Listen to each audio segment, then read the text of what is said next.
The dog collapsed at the entrance of Briar Ridge General at 11:47 on a Tuesday night, and Rowan Kessel was the only one who ran toward it. She had been heading out, shift done, coat half on, badge already unclipped from her scrubs, when the doors slid open and the cold air hit her at the same moment the German Shepherd hit the floor. The animal's handler, a young man in combat fatigues with blood soaking through a field dressing on his left forearm, was trying to hold the dog upright and failing. The dog's back legs had given out entirely. Its tactical vest, olive drab, patches Rowan didn't recognize, a maple leaf sewn near the collar, was matted dark along the animal's right flank. She didn't think. That was the thing she kept coming back to later. She didn't weigh anything. She just moved. "Put him down flat," she said, already crouching. "Gently. Don't let him twist." The handler, young, maybe 23, face the color of old chalk, looked at her like she was the first solid thing he'd seen in hours. He got hit by fragment.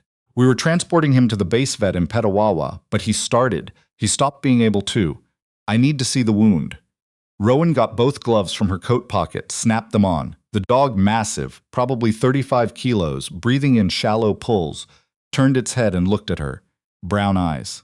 Calm in a way that didn't match the situation. "What's his name?" "Axel." "Okay, Axel." She pressed careful fingers along the animal's side, found the entry point through the fur. The fragment had gone in low, below the vest's coverage. It was bleeding steadily but not spurting. "What's your name?" "Corporal Brennan." "Jace Brennan?" "Jace, is there a vehicle outside?" "Yes." There's Sergeant Okafor and 2 others. We didn't know if..." "Go get them. Tell them to pull around to the ambulance bay." She looked up at the front desk. Teresa was on tonight. Good. Teresa had seen everything. "Teresa, I need a trauma kit and a gurney, please." Teresa was already moving. That was when Claudette Marin appeared. Rowan had worked under the woman for 2 years and had never once seen her smile in a way that reached her face. Marin was the shift supervisor, nights, emergency intake, and she moved through the ward with the focused energy of someone who had long since stopped seeing patients as people and started seeing them as variables. She was efficient. Rowan would give her that. She was also one of those people who wielded policy the way some people wielded a blade. Not to build anything, just to cut. Kessel. Marin's voice came from behind the admitting desk, sharp and precise. "What is happening here?" "Injured K9 unit. Handler is active military. They were transporting to base." "This is not a veterinary facility." Rowan kept her hands on Axel. The dog's breathing was slowing, and she didn't like the color of what was coming through the wound. "He's going to go into shock if we don't." "This is not a veterinary facility," Marin said again, louder this time, in a tone that meant she was aware people were watching. "Protocol for non-human patients is to redirect to the nearest. It's 11:50 at night. The nearest emergency vet is 40 minutes away, and this dog is not going to last 40 minutes. Rowan looked up. "I need the trauma kit. I need a gurney, and I need about 20 minutes. There was a long pause. Marin looked at the dog, then at Rowan, then at the small crowd that had gathered. 2 nurses, an orderly, a man in the waiting area who'd stood up from his seat without seeming to realize it. "You are not authorized to treat non-human patients in this facility," Marin said. "I will be documenting this as a direct refusal to follow. Document whatever you need to." Rowan took the trauma kit from Teresa, who had appeared at her elbow with the quiet efficiency that made her worth her weight in anything. After she worked on Axel for 18 minutes in the ambulance bay, Corporal Brennan crouched beside her the entire time, holding the dog's head in his lap and talking to him in a low voice. Sergeant Okafor, a tall woman with close-cropped hair and an expression that had gone from tight with fear to something more careful as she watched Rowan work, stood at the bay doors. The other 2 soldiers stayed outside with the vehicle.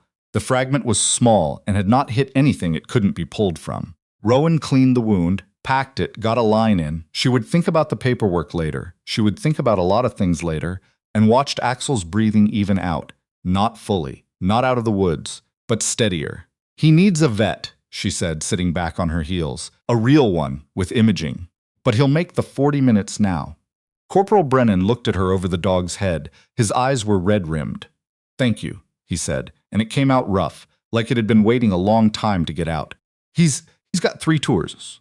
He's done 3 tours. I didn't want him to. He's okay." She pulled off her gloves. "He's going to be okay." She went home, showered, set her alarm, and slept for 4 hours. It wasn't until she pulled into the Briar Ridge parking lot the next afternoon that her phone showed a missed call from HR. She knew before she even listened to the message. She knew by the extension number. The meeting was short. Supervisor Marin sat to the right of a woman from Human Resources named Pelletier, actually. Rowan reminded herself her name wasn't in any file she'd seen. She just gave off a Pelletier energy, who kept her eyes on a printed sheet of paper and read from it in the measured way of someone who had learned to make policy sound like weather. Unavoidable. Nobody's fault, just the way things are. Unauthorized use of hospital resources. Treatment of a non-human patient in a registered human medical facility. Failure to follow direct supervisory instruction. The sheet went on. Rowan didn't interrupt it. "We're not in a position to overlook this," the HR woman said.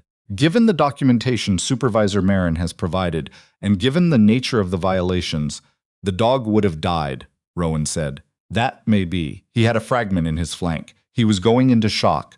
The nearest emergency vet was 40 minutes away, and it was midnight." She kept her voice even. She was proud of that afterward. "I made a call. You made a call that was not yours to make," Marin said. There it was. That was the part that sat in Rowan's chest like a stone she couldn't shift. Not yours to make. As though the ability to help someone, something, anyone, needed to be assigned in triplicate before it counted. She was walked to her locker by a security guard named Delisle, who she had spoken to almost every working day for 2 years, and who now looked at the floor the entire time. She packed her things, a spare pair of shoes, a photograph of her sister's kids at Wasaga Beach, a coffee mug with a crack in the handle she'd kept meaning to replace. She signed the form they gave her. She gave back her badge. She sat in her car in the parking lot for a few minutes and looked at the building. Then she drove home. She didn't call anyone that night. She made pasta, watched something on her laptop she couldn't have described an hour later, and went to bed early. She was 31 years old, she had a lease, she had student loans from her nursing degree that she'd been paying down for 4 years, and she had, as of that afternoon, no job. She had also, she kept thinking, done the right thing. She just couldn't figure out how to make those two facts sit in the same room together. She wasn't sleeping well. That was the state of things 5 days later, when Corporal Brennan called. She almost didn't answer. Unknown number, late morning, she was in the middle of updating her resume and feeling the particular grinding despair that activity produces when you're not ready to face what it means. But something made her pick up. Instinct. Habit. "Whatever. Miss Kessel?" His voice was different from how she remembered it, less frayed at the edges, but still young. "This is Corporal Jace Brennan. You helped Axel." She sat down on her couch. "Corporal Brennan, how is he?" "Good. They said it was clean, the way you packed it. The vet at Petawawa said whoever did the field work knew what they were doing." A pause. "I heard what happened. To you, after." She didn't say anything. "I'm sorry," he said. "I didn't. If I'd known they were going to." "You didn't do anything wrong," she said. "Axel didn't do anything wrong. You were in a bad situation, and you made the closest port." She looked out the window. March in Ontario. Gray sky, the last gray snow pressed into the corners of things. "How did you get my number?" "Someone found it," he said. There was something in his voice, not evasion exactly. More like he was choosing his words around something. "Ma'am, I want you to know that it's not. It hasn't been left alone." "What happened?" "I appreciate that, Corporal, but I'm not sure what." "There are people," he said carefully, "who are unhappy about how it was handled. People with a certain amount of—" He stopped, started again. "I've been told to let you know you're not forgotten. That's all I was supposed to say." She held the phone after the call ended and sat with it for a long moment. She tried not to read anything into it. She failed. It was 11 days after she was let go that a black SUV and 2 military vehicles pulled into the Briar Ridge General parking lot at 9 in the morning. She wasn't there to see it arrive. She was told about it later, in pieces, by Teresa, who had not stopped texting her since the morning of the HR meeting and who had a gift for observation that most journalists would have envied. The vehicles came with 8 people in uniform and 1 woman in civilian clothes who carried a folder and walked like someone who had never in her life been uncertain where she was going. They entered through the main doors, not the ambulance bay, not the staff entrance, through the main front doors, and they asked to speak to the hospital administrator, not the shift supervisor. The administrator. Teresa texted, "They're in with Harwick now. The big one. All of them." Then Marin was called in. She didn't look like herself. Then, 20 minutes later, "Rowan, you need to call me," she called. Teresa answered phone's ring and started talking without preamble. The woman in civilian clothes, it turned out, was a liaison officer from the Department of National Defense. The uniformed personnel included 2 officers from Canadian Forces Base Petawawa, one of whom was a colonel. Teresa had seen the rank insignia. She was specific about this, and several others whose roles she hadn't been able to confirm. They had brought documentation. They had brought specifically documentation regarding a military working dog designated Axel, his service record, his deployment history, his status as an active asset of the Canadian Armed Forces, and documentation regarding the applicable provisions of federal law as they pertain to the treatment and care of such assets, and the civil liability that attached to institutions that failed to render aid when aid could reasonably be provided. They had also, Teresa said, brought a letter. She didn't know who it was from, but it was on letterhead she hadn't recognized, and the HR woman had gone the color of old paper when she read it. "Harwick called legal before they were even out of the building," Teresa said. Rowan sat down. "What happened to Marin?" "A beat. She's still here, for now." Teresa's voice held something back, careful. "But Harwick asked her to hand off tonight's shift. And there's a conversation scheduled tomorrow that nobody's talking about but everybody knows about." Rowan pressed her free hand against the side of her face. "How's Axel?" "I don't know. I didn't get to ask." "Teresa, how is the dog, from what I heard?" "He walked in with them, on his own 4 feet, with the colonel." She didn't cry. She felt like she might, briefly, and then something else moved through her. Something that wasn't quite relief and wasn't quite vindication and wasn't quite anything she had a name for. Something that sat in the chest like warmth rather than weight. 3 days after that, she got a call from the hospital administrator directly. His name was Harwick, and she had met him exactly twice in 2 years, and he had the voice of someone who had spent a lot of time recently on the phone with lawyers. He explained that following a review, the circumstances of her termination had been reassessed, that the documentation of the incident had been examined in light of certain federal provisions she was probably aware of, that the hospital wished to express its regret for the manner in which the situation had been handled. He used the word reinstatement. She let him finish before she said anything.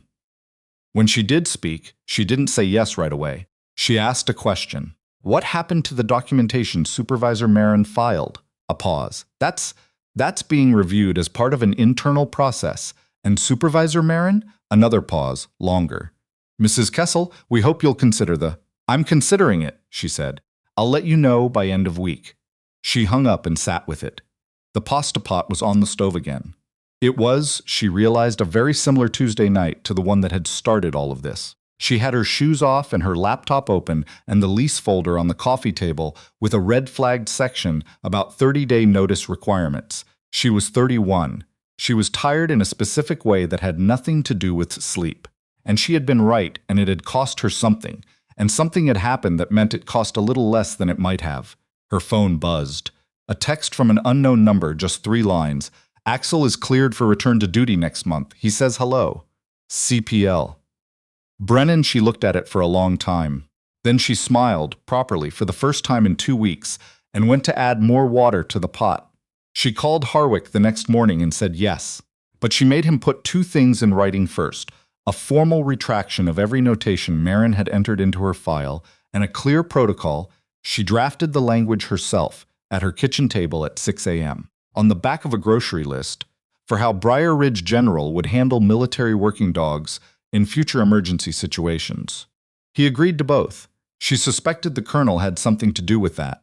What Rowan Kessel would come to say, in the years after, not often, not to many people, was that it wasn't about being right.